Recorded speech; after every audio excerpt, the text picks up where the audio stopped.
Rakeem.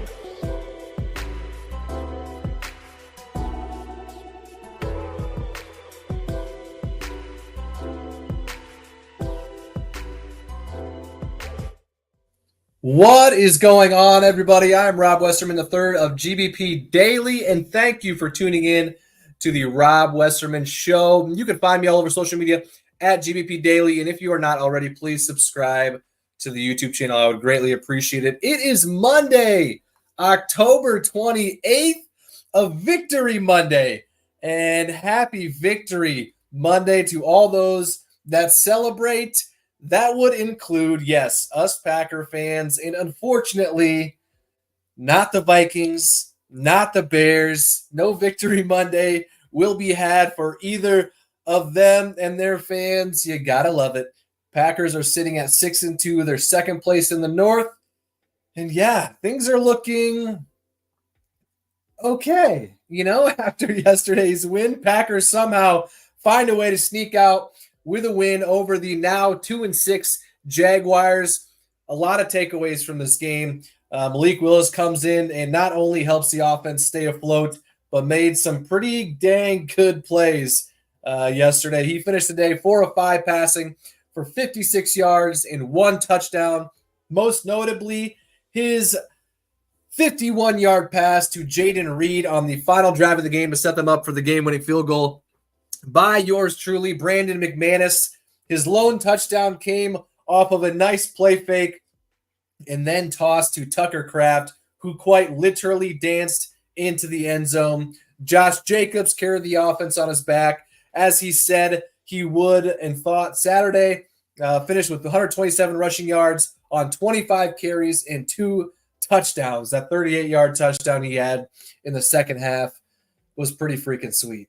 We kind of been waiting for him to break a long one, and he did so yesterday. He said, though, after the game that he thought on Saturday that he might have had to put the team on his back, and he did just that. Xavier McKinney, our guy who we have not heard a whole lot from on an interception standpoint the last couple of weeks, got himself another one, increasing his season total to 6 picks in just his 8th game as a Packer, which is just mind-blowing. What's even more mind-blowing is that New York just let him walk for some reason. He's well on his way to an all-pro type of season, so thank you to the New York Giants for letting him come to us. Thank you for Brian Gutekunst for grabbing him. Shout out to Goody. Another example of why he is one of the best GMs in the league. The defense continues to be somewhat of a mystery. I don't really know what to think about our defense. They looked lights out early on, and then as the game progressed, they got worse and worse. So the Jaguars on their final drive, they went 87 yards in just 8 plays to tie the game at 27. Evan Ingram with Jair, Nixon, and Xavier McKinney surrounding him somehow skied up and grabbed the game-tying touchdown catch. Not sure how none of our guys weren't able to contest that, but even worse, it looked like Jair landed kind of awkwardly on that play, which was the final defensive play for the Packers of the game. So not sure if he would have came back out. I have not heard anything regarding Jair and his injury. Yeah, hopefully it's something serious. But nonetheless, yeah, the Jaguars drove down the field on the final drive and tied it up with ease. So not sure what's going on with our defense. Maybe losing Evan Williams earlier on in the game was a bigger hit than all of us probably could have imagined. So Jordan Love, as we all know, left the game with a groin injury. Evan Williams, who I was just talking about, left the game with a hamstring injury. Both of those guys did not return. And Jair, who I mentioned a couple of seconds ago, looked like he got injured on the final defensive play for the Packers. So all 3 of those things clearly will be on the forefront of what we will be monitoring this week. Most notably, Jordan Love. We've got a massive game next Sunday against the Lions at home, 325 for the division lead. And yeah, as of right now, we're looking pretty beat up. So not sure if Jordan's going to be able to get to 100% by Sunday. If not, it'll be Malik Willis again. And although I do feel comfortable with him back there, and he's shown us that he can play and play at a high level, this Lions team is just different. So they dropped 52 yesterday. Although it was on the Titans, still 52 points is a lot. And we're going to need everyone to be healthy to give ourselves a good shot to beat them at home next Sunday. A lot happened yesterday, but we sit at 6-2. So regardless of what has happened so far this season, we're sitting at 6-2. I will take that 100%. Let's hop in the chat here. And as always, if you guys want to be a part of the show, you know the drill. Give me a call on the Nicolet Law hotline. Numbers on the screen, 309-242-2332. I'm taking your calls right now. You got any thoughts on the game yesterday? You have any overperformers, underperformers from the Packers-Jaguars matchup yesterday? Give me a call on the Nicolet Law hotline. I'm taking your call right now. Be a part of the show, 319-242-2332. The number is on the screen. Marcus starting us off hot. Edgerrin Cooper needs to be on the field more than any other linebacker on the team. Marcus, Cooper did have himself quite the game yesterday. And at least from my perspective, it is pretty clear that he is the best linebacker on our team. Night and day difference from when he's out there compared to anybody else. Somehow, though, he was outsnapped by Eric Wilson and Isaiah McDuffie while he was on the field, though. And thank you to Zach Cruz for putting this together. He had a run stop on third down that led to a punt, a tackle on kickoff, a run stop on third and short, a strip sack that set up the touchdown to Tucker Kraft, and if I remember correctly, maybe it was Josh Jacobs. Sorry. And then a pass breakup on third and long against Christian Kirk down the middle of the field. That play was a massive, massive play. So here's the hoping that next week he is on the field more than anybody else because he is an absolute game changer. Unfortunately for Christian Kirk, and obviously Edgerrin Cooper was just trying to make a play on the ball. During that play, Christian Kirk suffered a broken collarbone or a dislocated collarbone. Either way, he is out for the rest of the year. So tough to see for Christian Kirk. That's not good news on that front. But either way, that was so impressive by Edgerrin. Streaking down the field as a linebacker, covering Christian Kirk, who is just a man beater, a speedster. And yeah, Christian Kirk had it, and Edgerrin Cooper fought it all the way to the end, knocking it out at the last second, forcing a Jaguars punt. He would have had it on third and long. It was third and a bunch, and Edgerrin Cooper made sure that he didn't come down with it. So shout out to Edgerrin Cooper. He had himself an awesome game yesterday, and hopefully he can start to play a lot more than what he did yesterday and what he has so far this season. He has absolutely deserved it. Coop should be talked about for Defensive Rookie of the Year. Him and Evan, both those rookies, man. Gutekunst strikes again. Seriously. Those guys are balling out this year. Riaz, drop passes were our issue. Plus defense were well read in the fourth quarter. Yeah, that fourth quarter defense, Riaz, was it was awful. Packers had 15 missed tackles yesterday. That is just terrible. Terrible, terrible, terrible. We're 6-2, though. We got the win. I don't know how. I don't know. It's wild. So great team win, Stoop Life. I completely agree with you, my man. Thank you for hopping in. Have yourself a great day. Alina in the chat. Go Pack Go. I'm loving it. Rosalinda in the chat. Victory Monday. Go Pack Go. Thank you guys for hopping on over on Facebook. Appreciate you guys. Have yourself a great Victory Monday. My man Aaron in the house. It's nice having a legitimate backup quarterback and a good kicker. Not having these would have made our season totally different. Absolutely. We are a Malik Willis and a Brandon McManus away from being 2-6, 3-5. And shout out to Brian Gutekunst for not only recognizing that Michael Pratt and Sean Clifford weren't the answer, but finding Malik Willis and only giving up a 7th-round draft pick to get him. And then doing their due diligence on the Brandon McManus situation, moving on from Braden Narvison before it got any worse. And look, he's hit back-to-back game-winning field goals for us. And all things are right on the kicker front, on the backup quarterback front. Absolutely love to see it. My man Rakeem in the chat. Despite a few minor setbacks, we fought to the end with the Jags. Hope the injuries aren't as severe. We need a healthy team against the Lions. This Lions squad, man, I'm telling you, they are legit. Haley is in the chat. As I said yesterday, Josh Jacobs carried us to a win. You were right, Haley. You were absolutely right. That 38-yard touchdown during yesterday's game was something we've been waiting to see from him. And yesterday he showed that, yes, he is one of the best backs in the league. He finished with 127 rushing yards, 2 touchdowns, averaging over 5 yards a carry. As I was just talking about, the additions of McKinney, McManus, Willis, and Jacobs are all the difference from being 2-6 compared to what we are right now at 6-2. So Brian Gutekunst showing that he is, again, one of the best GMs in the league. And yeah, he went out and signed some big guys this offseason, but he made the little moves as well with Brandon McManus and Malik Willis. So roster building is a 365-day-a-year job, and he is good at it. That is for sure. Travis, Jordan's injuries have me concerned. Need him to get back to 100% before trotting him back out there. Excuse me. It stinks, Travis. I know.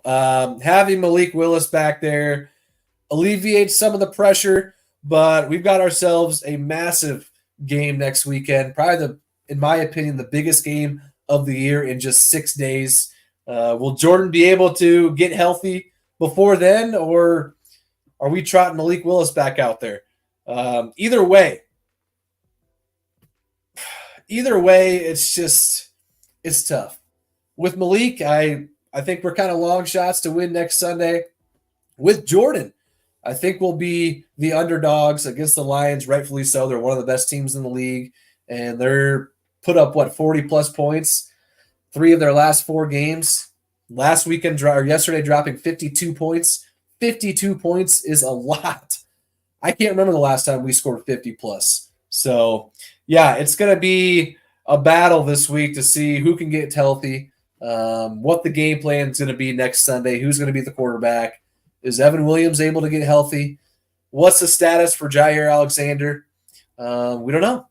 We'll have to find out. Jordan's getting tests done today in Green Bay on his groin, getting an MRI done, so I'm sure there'll be some reports dropping later on just exactly what the severity of it is. Matt LaFleur said the concern is obviously high, but I think I saw some reports last night saying they probably avoided a long-term injury. So it being a groin instead of his MCL is somewhat good news. It's not a rehashing of the old injury. So we'll just see, kind of how the day goes on today and what reports come out on the severity of him, the severity of Evan Williams, and the severity of Jair Alexander, if there is any for Jair. He went down, started limping on the last play of the Packers defensive drive, on the last defensive drive for the Packers. So didn't have a chance to come back in. We don't know if he would have. Hopefully it is nothing too serious. So, all right, it is time for the fact of the day, and it is a good one about a guy who we talked about a lot earlier on the season, and he is back.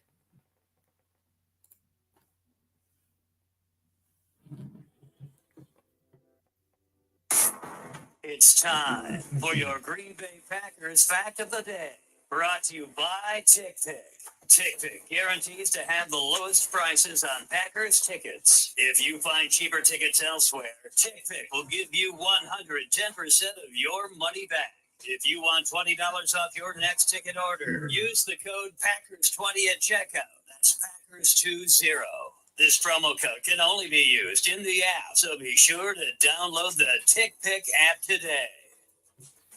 All right, the fact of the day, Xavier McKinney is back. The first few weeks of the season were filled with Xavier McKinney facts, and with his interception yesterday, we're back at it.